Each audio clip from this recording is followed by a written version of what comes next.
భయ్యా నిన్ననే ఒక వీడియో చేసిన. కడపలో జరిగిన శ్రీరాముడి శోభయాత్రలో బాంబులు పేలుస్తుంటే ఒక రాకెట్ వెళ్లి పక్కన ఉన్న సెక్యూరిటీ గార్డ్ కడుపులోకి వెళ్లి పేలింది. దాని వల్ల పేగులు బయటకు వచ్చినాయి. ఆ వ్యక్తి నిన్నటి వరకు సీరియస్ ఉండి నిన్న సాయంత్రం చనిపోయిండు. దాని గురించి అని చెప్పి నేను ఒక వీడియో చేసి పెట్టిన. దానికి ఇక ఒక్కొక్కడు ఒక్కో రకంగా మాట్లాడుతున్నాడు. వీళ్ళకి చిప్పు దొబ్బి మాట్లాడుతున్నారా, సెన్స్ ఉండి మాట్లాడుతున్నారా అర్థం కావట్లేదు. అరే నేను చేసింది ఏంటిరా, నేను మాట్లాడేది ఏంటి, నేను చెప్పేది ఏంటిది, మీరు మాట్లాడేది ఏంటిది? రాముడి శోభయాత్ర అంటే భక్తితో చేయండి, బాంబులతోని డీజేలతో కాదు. ఇక ఒకడు కామెంట్ పెడుతున్నాడు నువ్వు హిందువేనా అని, ఇంకోడేమో నువ్వు వేరే మతం అని అంటున్నాడు, ఇంకోడేమో అసలు నువ్వు క్రిస్టియనా అంటున్నాడు. చిప్పు గాని దొబ్బిందరా భయ్. నేను చేసిన వీడియోలో 50% అన్ని హిందూ ధర్మం కోసం ఫైటింగ్ చేసినాయి. కావాలంటే వెళ్ళి చూడండి. మీకు కన్వీనియంట్ గా మాట్లాడితే బరాబర్, అపోజిట్ మాట్లాడితే వాడు ముస్లిం అవుతాడు, క్రిస్టియన్ అవుతాడు. ఇక ఇదే సందనుకొని ముస్లింస్ వచ్చింది ఇందులోకి. కామెంట్ సెక్షన్ లో మొత్తం ముస్లింస్ కామెంట్లే ఉన్నాయి. నేను అడిగినా భయ్యా మిమ్మల్ని నాకు సపోర్ట్ చేయండి అని. ఏ ఒక్క ముస్లిం కైనా నేను అడిగినా, మీరెందుకు భయ్యా ఇందులో ఇన్వాల్వ్ అవుతున్నారు?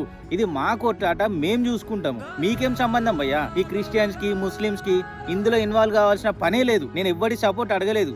ఇది మా సమస్య.